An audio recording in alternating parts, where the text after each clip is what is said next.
Assalamualaikum warahmatullahi wabarakatuh. Waalaikumsalam warahmatullahi wabarakatuh. Bismillahirrahmanirrahim. Alhamdulillahi rabbil alamin. Wassalatu wassalamu ala ashrafil anbiya'i wal mursalin, Sayyidina wa maulana Muhammadin wa ala alihi wa ashabihil mujahidin at-tahirin, amma ba'du. Saudara-saudara kaum muslimin rahimakumullah.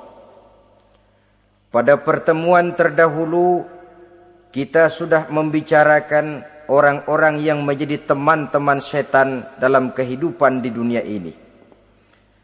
Maka pada pertemuan kali ini kita akan membicarakan tentang siapa yang menjadi musuh-musuh setan di dalam kehidupan. Dengan satu catatan, berbahagialah mereka yang menjadi musuh-musuh setan, tetapi celakalah mereka yang menjadi teman-teman setan. Bagaimanapun juga di dalam kehidupan ini, apabila orang telah memproklamirkan bendera permusuhan kepada kita, maka kita tentu seharusnya bersikap waspada dan mawas diri. Demikian juga iblis dan seluruh bala tentaranya yang terdiri daripada setan-setan.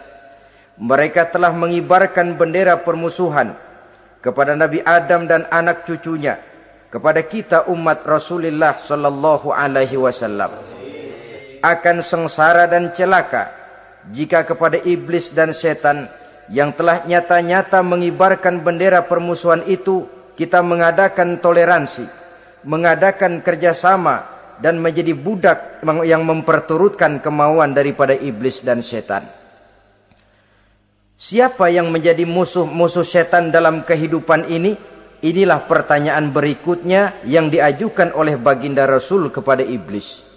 Hai iblis, kalau teman-temanmu adalah seperti yang telah engkau jelaskan tadi, sekarang cobalah beritahu saya, siapa di antara umatku yang menjadi musuhmu dalam kehidupan ini? Atas pertanyaan ini, iblis laknatullah menjawab, ya Rasul, musuh-musuhku di antara umatmu, pertama, anta ya Muhammad.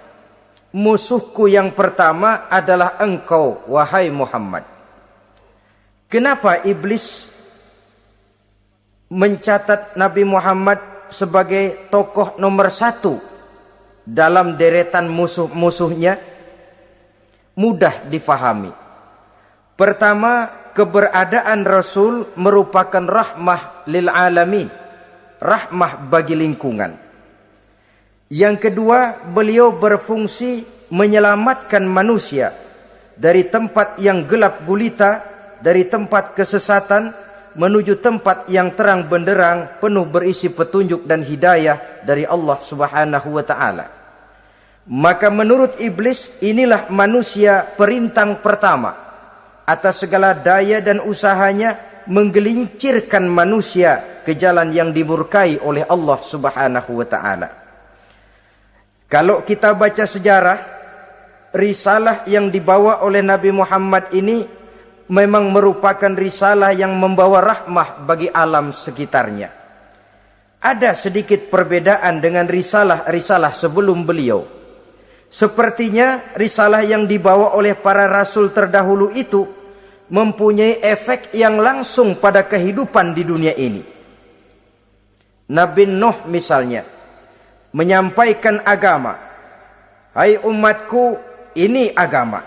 Umat menentang, turun banjir yang menenggelamkan orang-orang kafir.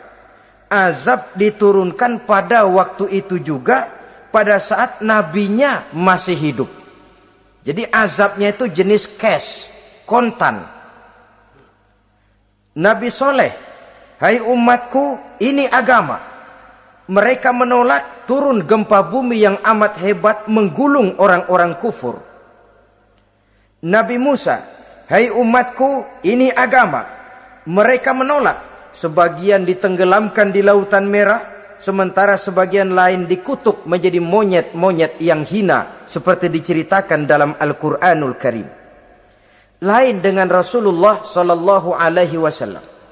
Bagaimanapun kurang ajarnya umat yang dihadapi oleh beliau, bagaimanapun menentangnya jamaah yang dihadapi oleh beliau, azab tidak turun sepanjang beliau masih hidup. Ini merupakan jaminan dari Allah, wa ma kana Allahu liyu'azzibahum wa anta fihim. Allah sama sekali tidak akan menurunkan azab selama engkau wahai Muhammad masih hidup di tengah-tengah umatmu. Jadi keberadaan Nabi Muhammad merupakan jaminan keselamatan bagi umatnya. Selama beliau masih hidup, azab tidak turun bagaimanapun kurang ajarnya umat. Di sini sedikit bedanya dengan nabi-nabi terdahulu. Juga perbedaan dalam pola dakwah. Nabi Nuh ketika dakwahnya ditolak oleh umat, keluar doanya meminta umatnya ditenggelamkan. Tetapi Nabi kita ketika dilontari batu oleh umat, malah beliau mendoakan umatnya agar memperoleh hidayah. Oleh sikap yang semacam ini, wajar lalu iblis menganggap Nabi Muhammad sebagai musuh ranking pertama.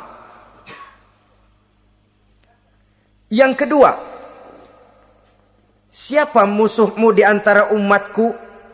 Yang kedua kata iblis, musuhku Muhammad imamun adil. Pemimpin yang adil. Itu yang akan menjadi musuhku di dunia ini.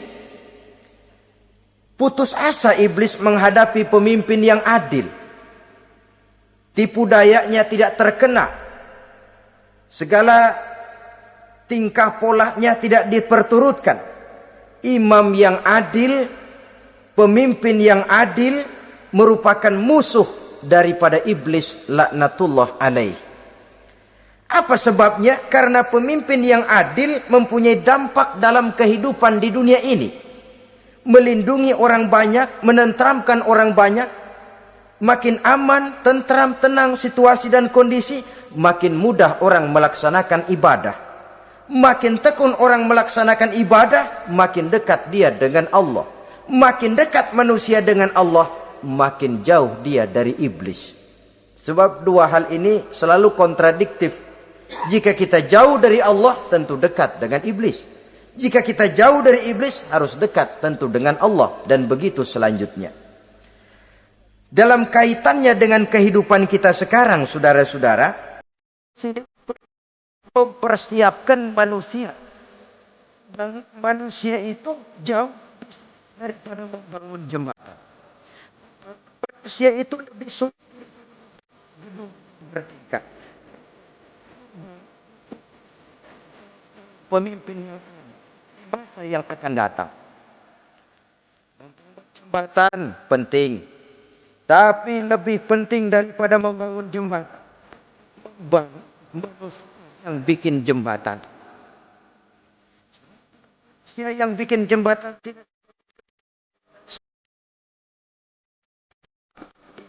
oleh yang bangun jembatan. Jalan raya penting.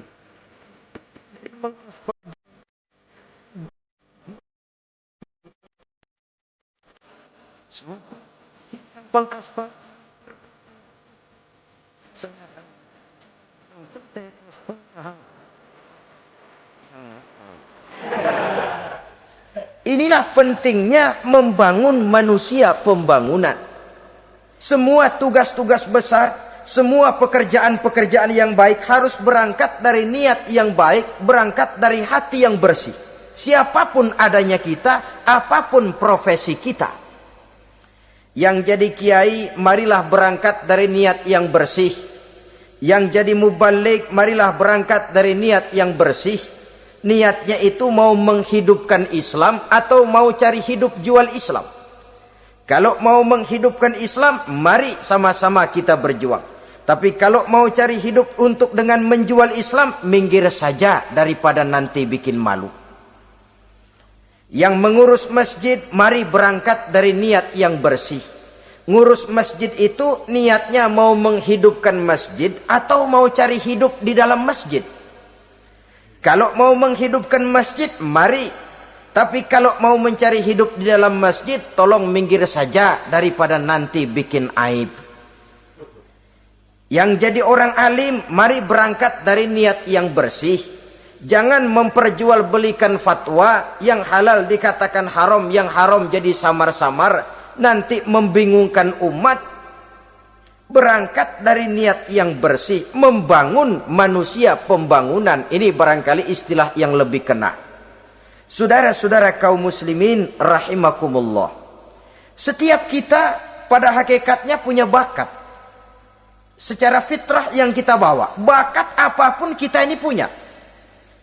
Saudara punya bakat jadi pemimpin, saudara pun punya bakat jadi pengkhianat. Saudara punya bakat jadi orang soleh, saudara juga punya bakat jadi orang salah. Saudara punya bakat jadi orang besar, saudara pun punya bakat jadi orang hina. Seluruh bakat ada di dalam diri kita. Tinggal nanti pertumbuhannya mana yang lebih subur. Saudara punya sifat berani, saudara pun punya sifat takut. Seberani-beraninya orang mesti ada sifat takutnya. Nanti mana yang tumbuh lebih subur? Kalau takutnya tumbuh lebih subur, dia akan jadi orang penakut. Kalau beraninya yang tumbuh lebih subur, dipupuk oleh lingkungan, pendidikan dan sebagainya, dia akan tumbuh jadi orang pemberani. Oleh karena itu, agama merupakan lingkungan yang subur untuk menumbuhkan benih-benih yang baik yang kita bawa bersamaan dengan lahirnya kita ke alam dunia ini. Setiap kita, saya, saudara, punya bakat jadi pemimpin, punya bakat jadi pengkhianat, punya bakat jadi pengabdi, punya bakat jadi koruptor, punya bakat jadi pemelihara, punya bakat jadi perusak. Tinggal nanti lingkungan, pendidikan yang menumbuhkan mana yang tumbuh lebih subur. Kalau lingkungan saudara lingkungan maling, maka sifat pengkhianat akan tumbuh lebih subur. Kalau nanti saudara jadi pemimpin, insya Allah korupsi. Lingkungan yang menumbuhkan sifat mengabdi, sifat berbuat tanpa pamrih, kalah. Dikalahkan oleh sifat pengkhianat dan korupsi itu yang dibentuk oleh lingkungan, pendidikan, pengalaman dan sebagainya. Oleh karena itu, secara dini agama menanamkan, menyuburkan fitrah-fitrah yang baik yang kita bawa bersamaan dengan hadirnya kita dalam kehidupan ini. Sebab itu seorang penyair bernama Syauqi mengatakan dalam sebaik syairnya, waladatka ummuka ya ibna adam bakian wan nasu haulaka yadhakuna surura. Hai manusia, pada saat kamu dilahirkan kamu menangis dan orang lain di sekelilingmu ketawa. Kakek senyum dapat cucu baru, paman gembira dapat keponakan baru, sementara kita yang lahir menangis. Betul apa benar? Apa ada saudara yang begitu dilahirkan terus nyengir? Saya kira kabur dukunnya itu. Setiap kamu hai manusia lahir dalam keadaan menangis, orang sekelilingmu tertawa. Karena itu katakan kepada mereka yang senyum di sekelilingmu, hai manusia, pada saat saya dilahirkan saya menangis dan kamu semua tertawa. Baik manusia. Tapi nanti pada satu saat harus terjadi kebalikannya. Kalau dikala saya lahir saya menangis dan kau semua senyum, nantilah manusia. Kalau satu saat saya meninggalkan alam dunia ini, saya akan berangkat dengan senyum. Dan kalian semua akan berurai air mata. Kalau perlu dari Sabang sampai Merauke kibar bendera setengah tiang. Kalau perlu. Jangan terbalik, kita mati melotot orang malah gembira. Karena hidup selalu membawa sifat-sifat yang merusak. Inilah orang kedua yang menjadi musuhnya iblis dan beruntung menjadi musuh iblis. Siapa? Imamun adil, pemimpin yang adil. Saudara-saudara kaum muslimin rahimakumullah. Yang ketiga musuh iblis, ghaniyun mutawadhi, orang kaya yang rendah hati, orang kaya yang tidak sombong. Kaya apa saja, Baik kaya oleh karena ilmu, orang yang kaya karena ilmu disebut orang alim. Baik kaya karena materi, orang kaya karena materi dinamakan hartawan. Baik kaya karena kedudukan, orang yang kaya karena kedudukan dinamakan pejabat.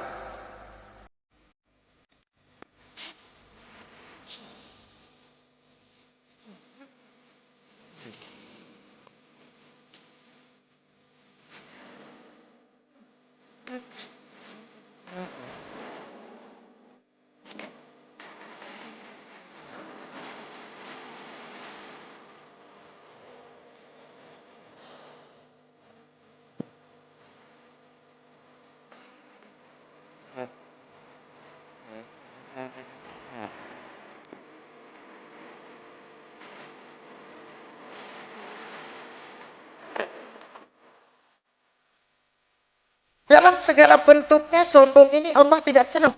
Tapi iblis senang. Kenapa? Karena sponsor sombong iblis. Kan yang pertama kali sombong iblis toh.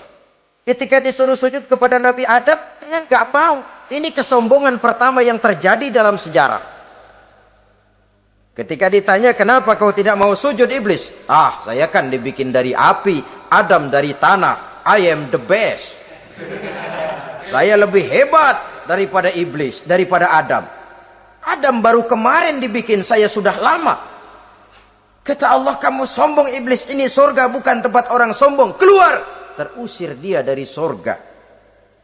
Jadi, kesombongan pertama adalah kesombongan yang dilakukan oleh iblis. Dan dia tanamkan itu kepada kita, supaya jadi orang sombong. Karena itu, sombong ilmu Allah nggak senang, tapi iblis senang. Mentang-mentang ada ilmunya. Nih, satu-satunya ustadz di sini ya. Semua mesti ngaji sama gue. Kalau nggak ngaji sama gue, Islamnya kurang tapi bener. Sombong karena ilmu. Sombong karena pangkat. Mentang-mentang pakai bintang di pundak, jalan pundak duluan. Yang wajar saja hidup ini. Sombong harta pun begitu. Kaum muslimin rahimakumullah. Orang kaya yang rendah hati dimusuhi oleh iblis, tapi dicintai Allah, dicintai Rasul, dicintai malaikat. Caranya bagaimana? Kembali kepada satu kesadaran bahwa pada saat terlahir ke alam dunia ini tidak ada yang pernah kita bawa. Kalau sekarang kita punya rumah, punya kebun, punya kendaraan, punya pabrik, punya segala macam benda, apa itu? Titipan. Pada suatu saat akan diambil kembali oleh yang menitipnya. Kalau titipan itu pandai kita jaga, pandai kita syukuri, titipan akan makin banyak. Sama juga kita dalam kehidupan. Kalau orang bisa kita percaya, saya mau pergi ke luar negeri, rumah saya titip kepada tetangga. Saya pulang dari luar negeri, isi rumah tetap tidak berkurang, malah dibersihi, malah disapu, dihilangkan kotorannya. Tentu bukan main syukur saya, girang saya. Akan bertambah kepercayaan saya untuk menitipkan apa saja. Ini makna la in syakartum la azidannakum wa la in kafartum inna azabi lasyadid. Kalau kamu pandai bersyukur, aku tambah nikmat. Tapi kalau kamu ingkar, azabku teramat pedih. Artinya apa? Nikmat bisa berubah menjadi azab kalau kita tidak pandai mensyukurinya. Ma'asyiral muslimin rahimakumullah. Orang yang kaya ilmu lalu rendah hati, tidak selalu ingin menonjolkan diri. Ini kadang-kadang yang tanggung ini yang bikin berabe. Alim bener enggak, geblek bener juga enggak. Yang sedikit-sedikit mau nonjolin diri. Kalau enggak jadi imam enggak mau ke masjid. Enggak jadi imam enggak mau ke musola. Pokoknya kalau enggak jadi imam marahan sama musola. Macam mana? Saudara-saudara kaum muslimin, rendah hati. Tidak selalu ingin menonjolkan, sebab orang yang selalu ingin menonjolkan dirinya biasanya orang yang kekurangan kepercayaan kepada kemampuan dirinya sendiri. Dia selalu ingin dinomorsatukan. Dia selalu ingin ditempatkan pada ranking teratas. Dia tidak percaya diri. Orang yang percaya diri dapat bersikap wajar dalam kehidupan. Begitu juga kaya karena harta, dengan menyadari bahwa harta bagaimanapun banyaknya titipan dari Allah. Pada suatu saat akan kembali, dia harus dimanfaatkan sesuai dengan kehendak yang menitipnya. Begitu juga kaya oleh karena pangkat, kedudukan, dan jabatan. Pada suatu saat jabatan itu akan hilang dari diri kita. Karenanya sering saya jelaskan bahwa pangkat di dunia ini yang paling tinggi pensiun. Titel yang paling akhir almarhum. Saudara setuju atau tidak, titel itu akan saudara dapat. Bagaimanapun kita cinta kepada pangkat, kedudukan, entah pada akhirnya suatu saat akan sampai kepada posisi yang namanya pensiun. Kalau sadarlah kita kepada pemikiran ke arah sana, maka untuk mencapai kekayaan, baik kekayaan harta, kekayaan kedudukan, tidak lalu menghalalkan segala cara untuk mencapai tujuan, tapi dibatasi oleh norma dan kaedah yang harus dia taati, baik kaedah agama maupun kaedah bernegara. Inilah orang ketiga yang menjadi musuhnya iblis, orang kaya yang rendah hati, orang kaya yang tidak sombong. Yang keempat, saudara-saudara, tajirun shadiq, pedagang, pengusaha yang jujur. Iblis gedek betul, benci bukan main sama pengusaha, sama pedagang yang jujur, yang tidak ngurangi timbangan, tidak nipu pembeli, tidak barang yang jelek dibilang bagus, atau yang bagus di atas yang jelek di bawah, atau dicampur yang baik dengan yang jelek supaya kelihatan semuanya jadi baik. Semua orang ingin untung, tidak ada kecuali siapapun orangnya, dan itu wajar. Setiap manusia ingin mendapat keuntungan, kalau perlu dengan modal minimal mencapai keuntungan maksimal, seperti yang diajarkan oleh teori ekonomi. Itu kan yang namanya produktif kan? Satu usaha dinamakan produktif, bagaimana kita mengeluarkan modal minimal bisa mencapai keuntungan maksimal. Silakan. Bahwa manusia ingin untung itu insting, naluri, fitrah. Tidak ada orang yang mau rugi. Tapi cara mencapai keuntungan itu yang membedakan antara seorang muslim dengan yang bukan muslim. Sudah pernah saya sampaikan, apabila kaum pengusaha, para pedagang sudah dijangkiti penyakit yang tidak jujur, yang akan timbul adalah kekacauan ekonomi. Kekacauan ekonomi bisa menimbulkan revolusi sosial, dan revolusi sosial merupakan kiamat satu generasi. Semua kericuhan hampir bermuara dari perut, dan itu ekonomi. Orang nodong perut, orang korupsi perut. Ya walaupun korupsi kalau sudah kelas kakap tidak lagi sekedar urusan perut. Ya perut apa yang diurusin kalau korupsinya miliaran itu? Perut jin barangkali. Saudara-saudara kaum muslimin rahimakumullah. Oleh karena itu, pedagang yang jujur, pengusaha yang jujur, ini merupakan musuh iblis. Iblis tidak senang kalau ada pengusaha yang jujur. Iblis tidak senang kalau ada pedagang yang jujur. Tapi iblis akan tepuk tangan kalau pedagang sudah selingkuh, kalau pengusaha sudah nipu. Ada orang bilang, sekarang mah kalau jujur-jujur bener nggak makan apa-apa dong kita. Sebab katanya jangan lagi nyari yang halal, sekarang ini yang haram aja seret. Rupanya sering masang undian nggak pernah kena. Lalu bilang jangan yang halal, yang haram aja nggak kena-kena katanya. Sebenarnya bukan itu masalahnya, saudara-saudara. Bukan itu masalahnya. Masalahnya ialah bahwa kejujuran membawa keberkahan. Ini kalau kita berpikir dengan kacamata agama. Keberkahan merupakan sumber ketenangan. Dan ketenangan ini tidak bisa dibeli dengan materi yang bagaimanapun banyaknya. Walaupun kita punya percetakan duit, ketenangan itu nggak bisa dibeli. Jangankan cuma punya duit banyak, percetakan duit saudara punya, mau membeli ketenangan yang berasal dari keberkahan, sulit. Jadi kejujuran membawa keberkahan, keberkahan membawa ketenangan. Jangan macam dulu tukang sol sepatu. Ditanya oleh temannya, "Bang, ngesol satu hari dapat berapa?" 200 rupiah. Sembayang enggak? Enggak. Islam? Islam, kalau Islam mah. Kata temannya, "Sembayang dah, kali aja besok dapat rezeki lebih banyak." Yang benar, iya. Sebab kalau orang sholat itu Allah dekat, nanti rezekinya ditambah. Beneran? Bener. Subuh sembayang dia. Habis sembayang sarapan, berangkat ke tempat dia ngesol, mangkal. Dari pagi sampai jam 11 belum ada juga yang ngesol. Mulai bimbang hatinya. Katanya kalau sembayang rezeki tambah. Tadi sembayang subuh sampai gini hari belum ada yang ngesol.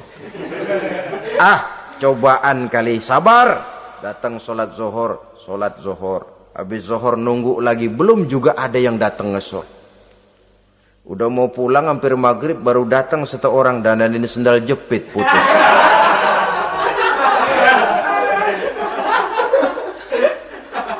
Sudah bayar 25 rupiah, pulang dia si tukang sol ini, ketemu sama temennya yang nyuruh sholat tadi. Ditanya, "Bagaimana penghasilan ini hari?" Apa dijawab? "Gua kapok deh sembahyang."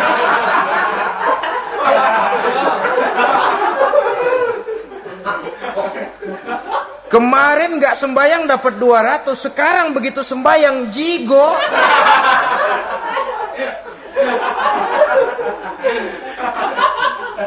Dia tidak sadar bahwa dengan dari kacamata agama, 25 rupiah yang membawa berkah jauh lebih baik ketimbang 200 uang panas. Dari kacamata agama, 25 rupiah yang membawa berkah lebih baik daripada 200 rupiah tapi panas. Sebab panas menjauhkan kita dari ketenangan. Itulah sebabnya maka pedagang yang jujur, pengusaha yang jujur menjadi musuh setan dan beruntung. Sekarang jadi pengusaha jujur-jujur nggak dapat proyek, Pak. Kalau nggak bisa semur. Padahal agama sudah menjelaskan ar-rashi wal murtashi finnar. Orang yang nyogok dan orang yang disogok dua-duanya neraka. Kenapa? Join termasuk ta'awanu 'alal ismi wal udwan. Bertolong-tolongan dalam berbuat dosa dan kesalahan. Kalau hadiah, lain hadiah. Kalau sedekah, lain sedekah. Tapi yang namanya semir, suap, ar-rashi wal murtashi finnar. Saudara-saudara kaum muslimin rahimakumullah. Jadi pedagang yang jujur, pengusaha yang jujur merupakan salah satu roda perekonomian. Kegoncangan ekonomi akan menimbulkan dampak sosial yang sangat luas dan kompleks. Yang pada giliran puncaknya, dampak paling negatifnya, dia sanggup menggerakkan terjadinya revolusi sosial.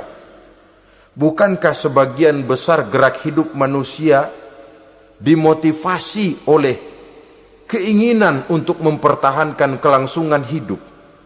Dan kelangsungan hidup artinya mulut. Mulut itu artinya perut dan itu artinya makan. Setelah itu mungkin baru pangan, baru sandang, baru dia berpikir pakaian dan sebagainya. Jadi karena dia merupakan penggerak roda ekonomi, pedagang yang jujur, pengusaha yang jujur mutlak diperlukan dalam kehidupan ini. Sebab sekali lagi, kejujuran akan membawa keberkahan, keberkahan memberikan ketenangan dalam kehidupan. Oleh karenanya kita umat Islam, biarin duit kita banyak, asal berkah. Itu tentu idealnya. Ketimbang dikit tidak berkah, lebih baik ia banyak, ia berkah. Dan keberkahan itu datang lewat kejujuran. Kejujuran ini sudah dicontohkan oleh Rasul pada saat beliau berniaga ke negeri Syam. Dikala berumur 9 tahun, bahkan dikala berumur 25 tahun, seketika membawa dagangan Sayyidatuna Khadijah yang kelak jadi istri beliau. Saudara-saudara, kita maklum bahwa solat merupakan sarana yang paling efektif untuk mendekatkan manusia kepada Allah. Makin dekat manusia dengan Allah, makin tidak senang iblis dan setan. Karena itu segala macam cara mereka berusaha mengaduk-ngaduk solat kita. Dan sesungguhnya, jikalau kita mengerjakan solat, itu kan targetnya cuma 2. Pertama, agar solat kita itu sah. Yang kedua, agar solat kita itu qabul, yakni diterima oleh Allah. Kalau soal sah dan tidak, ukurannya gampang. Saya kalau ditanya orang, Pak, solat saya sah atau tidak? Saya bisa jawab. Saudara, solatnya syarat rukunnya cukup apa tidak? Cukup, sah. Itu kalau perkara sah. Tapi kalau sudah perkara qabul, Pak, solat saya diterima atau tidak oleh Allah? Ini saya tidak bisa jawab. Kenapa? Soal qabul mencakup masalah batin. Cuma ukuran logikanya, kalau syarat rukun cukup, insya Allah qabul. Saudara-saudara kaum muslimin rahimakumullah. Oleh karenanya, pada saat kita sholat, iblis, setan datang dari segala macam penjuru supaya kita kehilangan rasa khusyuk. Apalagi kalau kita jadi imam yang gerak kita, bacaan kita dilihat, didengar, disaksikan oleh orang banyak. Digodanya gerakan kita, dibolak-baliknya hati kita supaya di dalam sholat itu banyak yang kita ingat, hal-hal yang tidak ada hubungannya dengan sholat. Kadang-kadang belum sholat kita ribut nyari pulpen.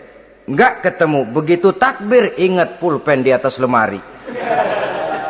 Mulai goncang lagi niat kita sholat.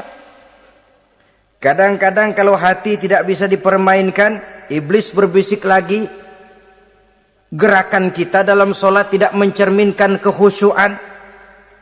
Kalau gerak juga ternyata masih bisa khusyuk, bacaan kita dibuatnya kita seperti dikejar-kejar waktu. Sholat Isya misalnya, dengan cara kilat khusus, super singkat. Saya katakan tadi, apalagi kalau kita jadi imam, iblis mudah mendatangkan penyakit riya.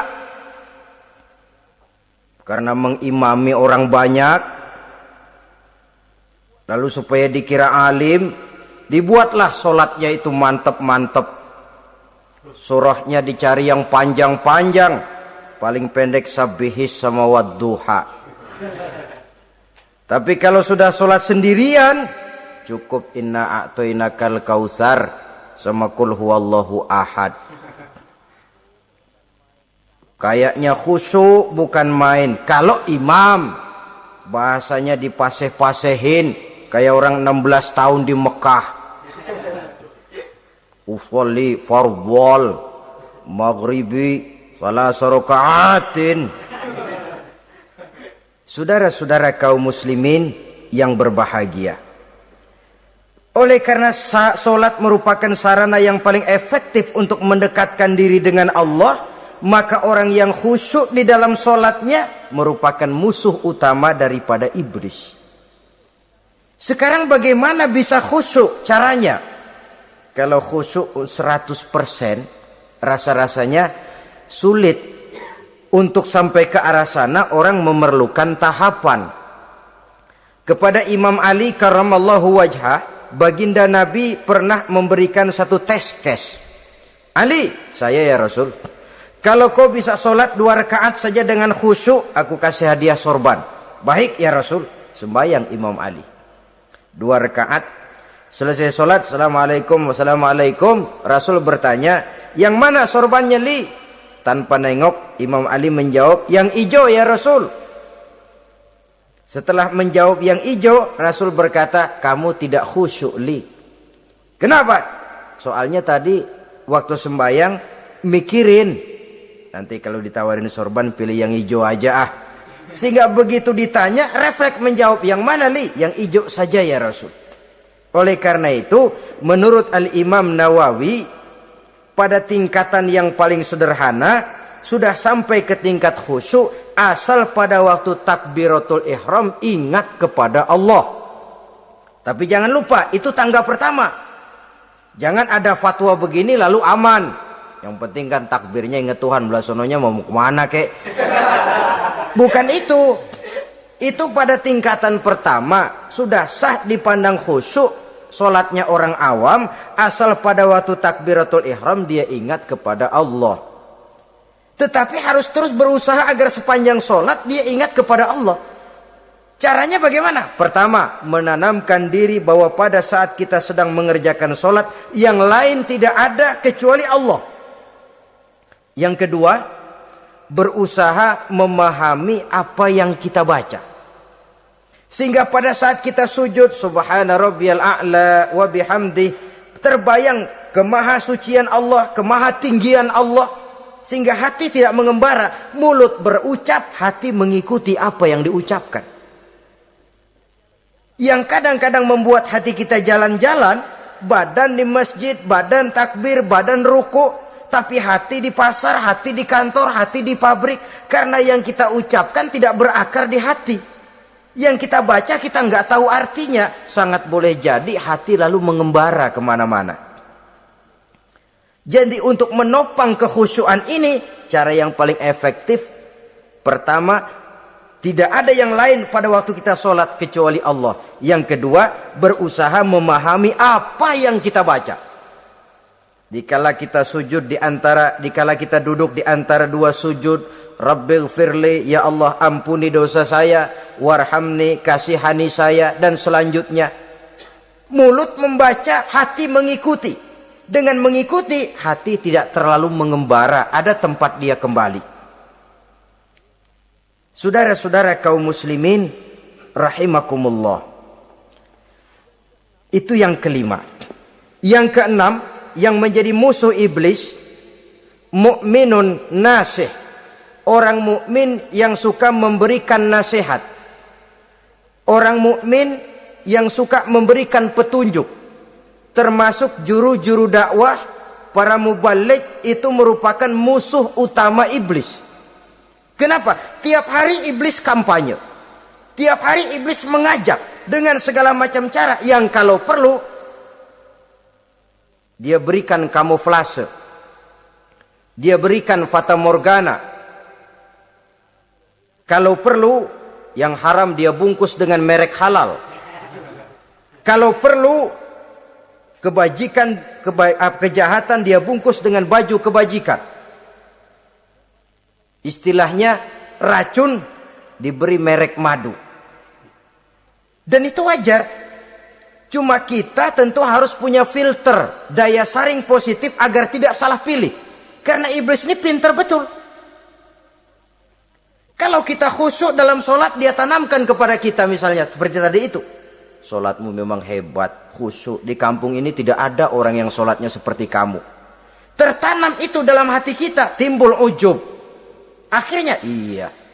Gue lihat-lihat di kampung sini kagak ada yang sembayangi kayak gua. Nah, sudah masuk iblis.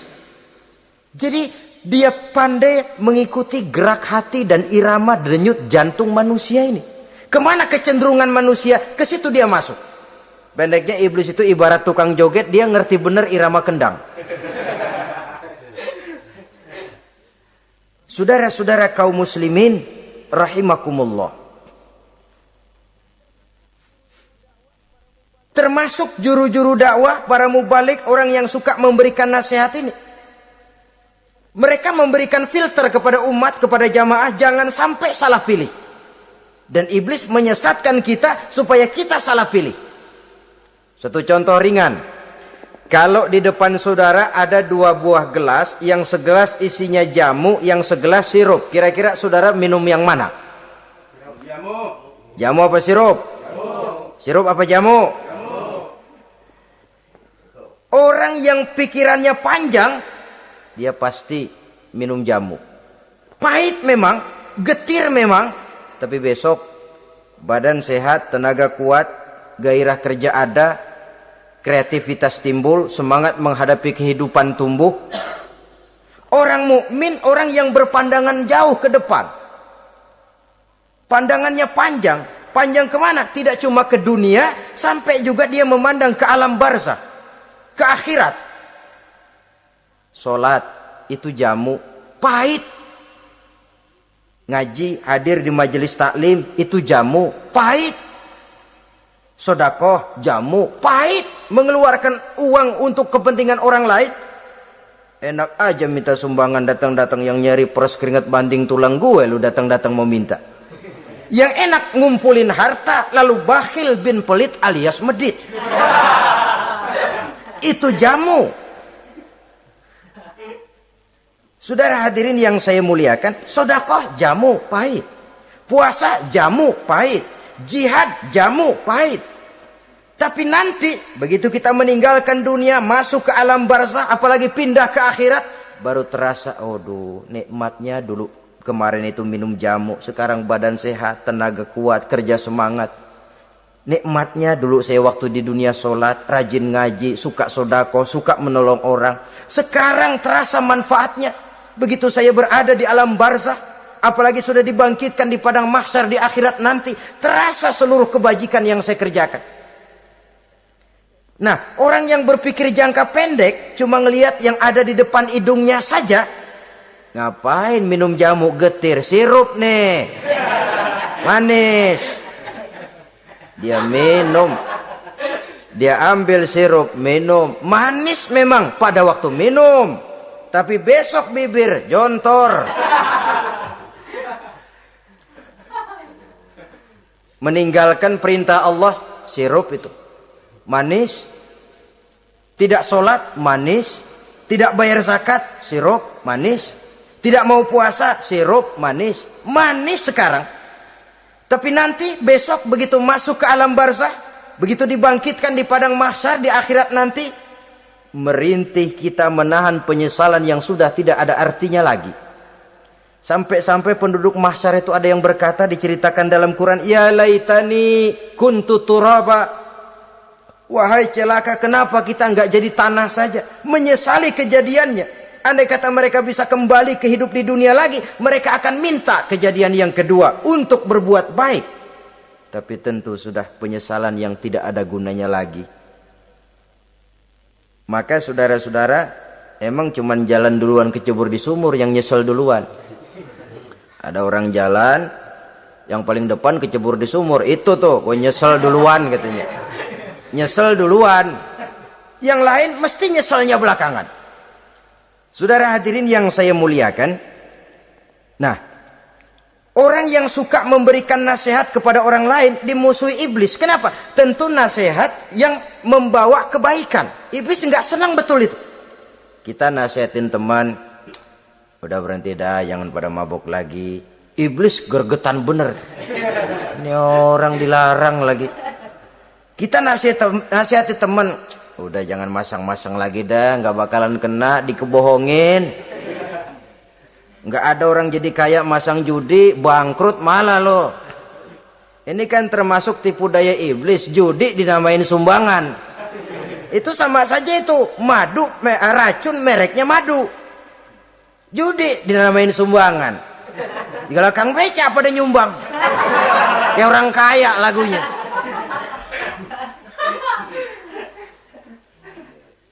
Saudara-saudara kaum muslimin rahimakumullah, adalah kewajiban kita memang untuk tawasau bil haq, saling nasihat menasihati. Setiap kita juru dakwah, setiap kita wajib menyampaikan apa yang sudah kita tahu kepada orang yang belum atau kurang tahu. Saudara yang bisa bismillah wajib mendakwahkan bismillah itu kepada orang yang belum tahu bismillah. Saudara bisa Fatihah harus menyampaikan itu kepada orang yang belum bisa Fatihah. Persetan dengan orang lain. Apalagi yang cuma kerjanya ngeritik saja, lu baru bisa Fatihah doang udah ngajar. Biar aja yang diajarin gak bisa Fatihah kok. Apa masalahnya pemerataan di bidang keilmuan? Sebab memang biasa penonton itu selalu lebih pandai menilai, kayaknya lebih pintar dari yang main. Sama saja orang nonton bola ngomel melulu, padahal dia sendiri belum tentu bisa main. Dengerin orang pidato pun begitu, Monten bisa, wah kalau dia yang pidato 1 jam kayak semenit. Tapi kalau si Ano tuh kita udah pegel belum juga mau berhenti. Monten bisa, coba dia suruh pidato udah 1/4 jam masih ama ba'du. Apa mau dibilang ama ba'du?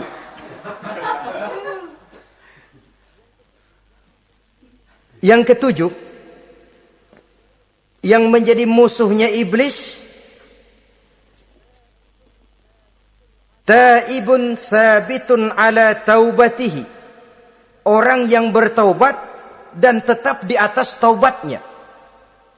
Secara jujur, tidak ada manusia yang tidak punya salah. Dan orang yang baik memang bukan orang yang tidak punya salah. Karena tidak ada orang yang tidak punya salah.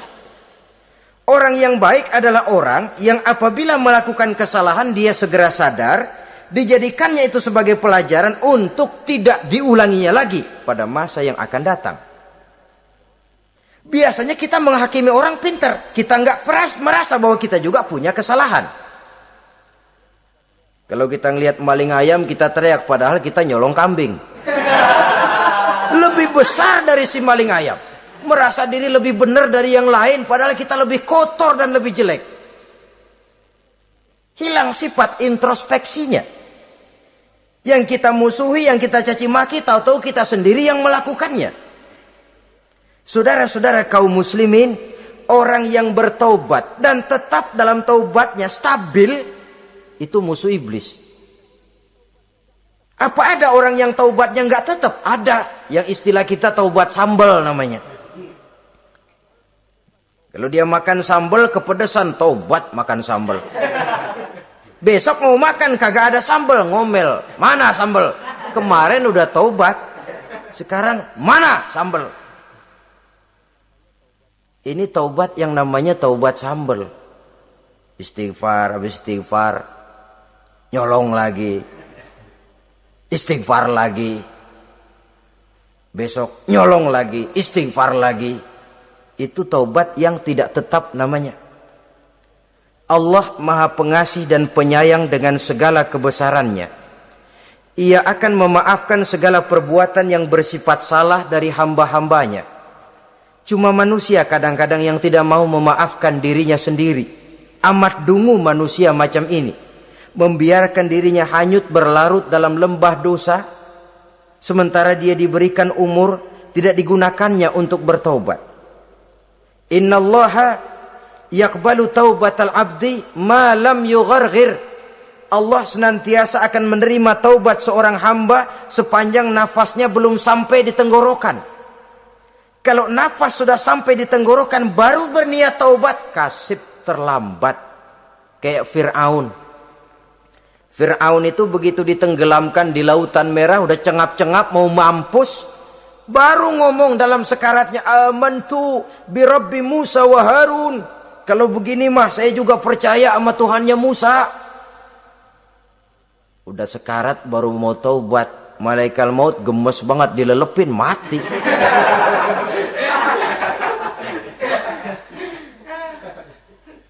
Nah, kepada adik-adik remaja, biasanya kalau sudah bicara taubat, pikiran kita, taubat mah urusan 70 tahun ke atas.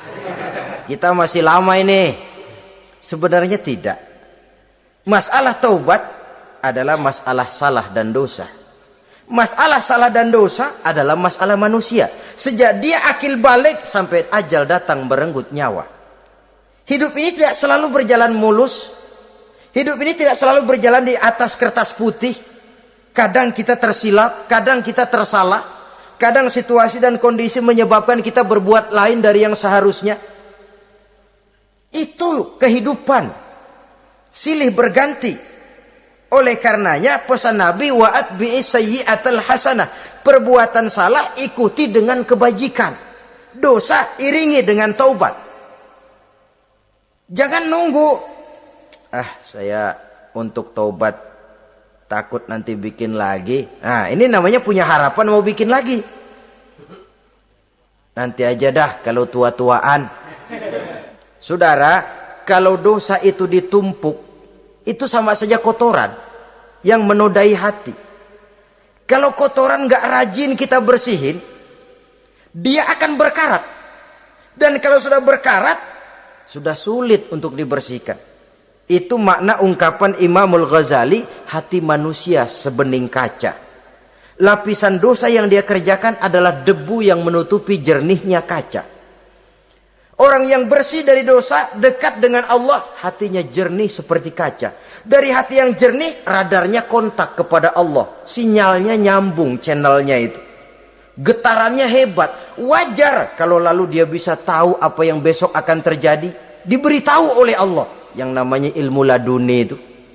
Ilmu yang ditransfer langsung oleh Allah. Karena kebersihan hatinya. Ah, mana ada orang gak belajar bisa pinter. Iya, kalau hatinya butek emang gak ada. Tapi kalau Allah mau berberangkat dari hati yang bersih, yang kontaknya nyambung kepada Allah, hati itu seperti kaca, kata Imam Ghazali. Dosa yang kita lakukan adalah debu. Kalau debu sedikit datang kita lap, datang lagi kita bersihin, datang lagi kita bersihin, insya Allah nggak sampai jadi noda di atas kaca itu. Tapi kalau nunggu debu itu sampai bertumpuk, besok aja ngelapnya dah, besok aja ngebersihinnya, bertumpuk dia, sulit membersihkannya. Walaupun kena, nodanya tentu tertinggal di atas kaca itu. Karena itu dalam kehidupan remaja misalnya, pemuda misalnya, kita tidak bisa menolak mode, tidak bisa menolak musim. Modenya disco, modenya breakdance, modenya joget, modenya jaipongan, mode. Pada waktunya habis, ya habis. Tapi bagaimanapun dia akan punya dampak, memberikan bekas dalam membentuk kepribadian. Dan ini efek yang tidak kita inginkan. Efeknya, bukan modenya itu. Jadi oleh karenanya saudara-saudara, masalah taubat bukan masalah 70 tahun ke atas, tapi masalah manusia sejak dia akil balik sampai ajal datang merenggut nyawa. Sepanjang nafas belum sampai di kerongkongan, Allah akan menerima taubat seorang hamba. Bahkan dalam hadis qudsi Allah menyatakan, "Lau amiltumul khotoya hatta mala'atis sama thumma nadimtum fataballahu alaikum."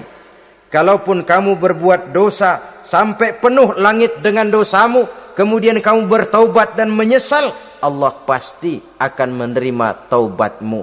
Jadi orang yang taubat dengan sebenarnya dan tetap dalam taubatnya itu musuh iblis. Tapi orang yang taubatnya angin-anginan, iblis demen banget.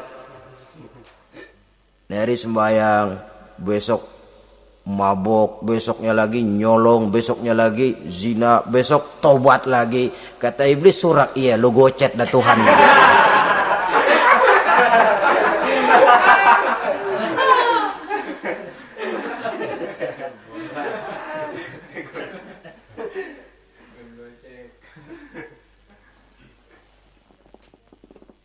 Selanjutnya yang ke-8, musuh iblis, musuh setan, mukminun yudawi mu'alat taharah.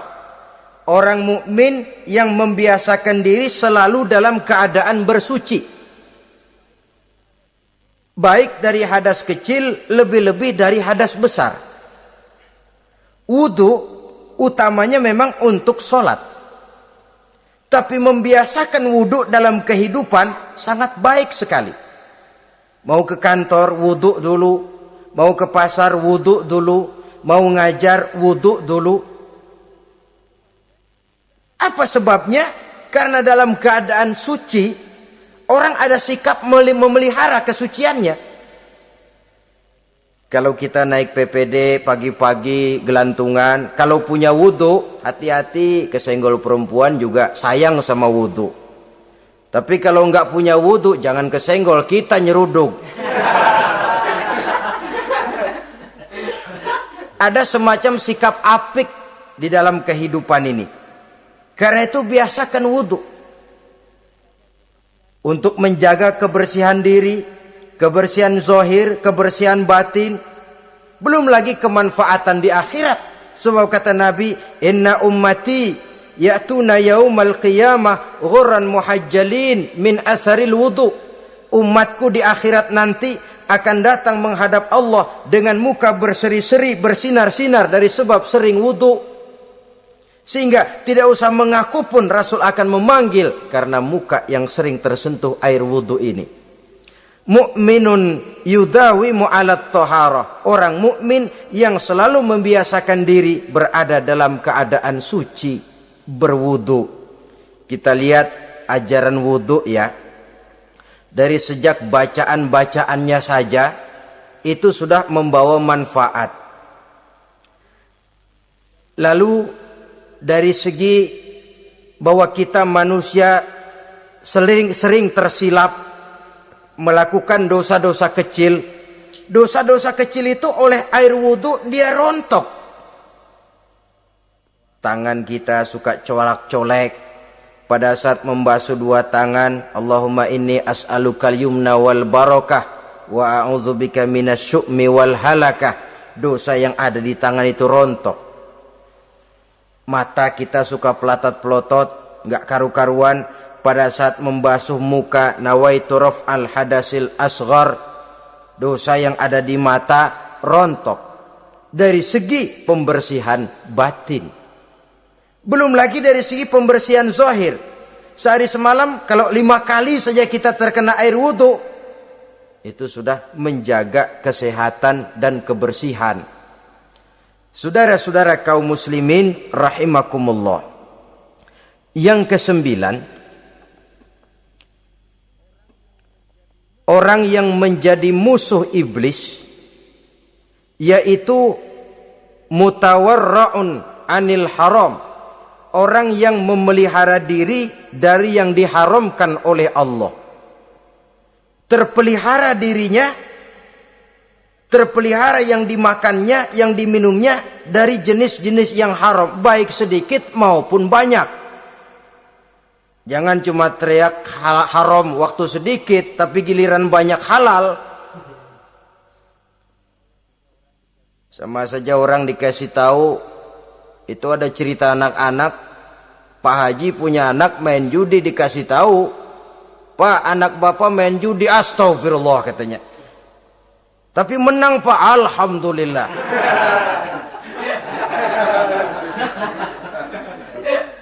Ini kan sama saja, giliran sedikit dibilang haram karena dia nggak dapat jatah, begitu dapat banyak dan dia kecipratan jadi halal. Yang sedikit haram, banyaknya pun juga haram. Yang banyaknya haram, sedikitnya juga haram. Ada orang bilang minuman keras kalau nggak mabokkan nggak haram. Yang memabokkan banyaknya, sedikitnya tetap saja haram. Ma askaro kasiruhu faqaliluhu haramun. Apa yang banyak menyebabkan jadi mabuk, sedikitnya pun juga haram. Saudara-saudara kaum muslimin, yang ke-10 yang terakhir, musuh daripada iblis ialah mukminun rahimun, orang mukmin yang berhati pengasih. Orang mukmin yang suka menyambung silaturahmi. Orang mukmin yang tidak suka bertengkar. Orang mukmin yang tidak suka marah-marahan. Kalaupun terpaksa marah, tidak lebih daripada 3 hari. Jadi boleh saja marah kalau alasannya tepat, tapi nggak lebih dari 3 hari. Kalau perlu bikin perjanjian, kita marah ya 3 hari. Itu limit. Tidak halal kata Nabi bagi seorang muslim menjauhi saudaranya lebih dari 3 hari. Tidak halal itu artinya haram. Kita ini kadang-kadang kalau sudah marahan sama tetangga kah, sama teman kah, kadang-kadang suka berlaku perpanjangan waktu. Tidak cukup perpanjangan waktu, ditambah lagi perpanjangan generasi. Enggak cukup kita yang marah, orang lain kita sundut-sundut supaya ngikut marah lagi. Marah pakai ngundang. Kayak mafia lagunya, udah dia marah, orang lain lagi disuruh marah. Saudara hadirin yang saya muliakan, mukmin yang punya sifat belas kasih, berhati jernih, itu musuh utama dari iblis. Tapi mukmin yang suka marah-marahan, tukang hasut dan tukang bakar, itu teman-teman iblis. Oleh karena itu, mudah-mudahan kita semua menjadi musuh iblis. Dan jangan menjadi musuh iblis. Jangan menjadi teman iblis. Sebab iblis sudah kadang memproklamirkan permusuhan. Sekali dia musuh kita, selamanya dia akan tetap menjadi musuh kita. Berusahalah untuk menjadi musuh iblis dan jangan sekali-kali toleransi.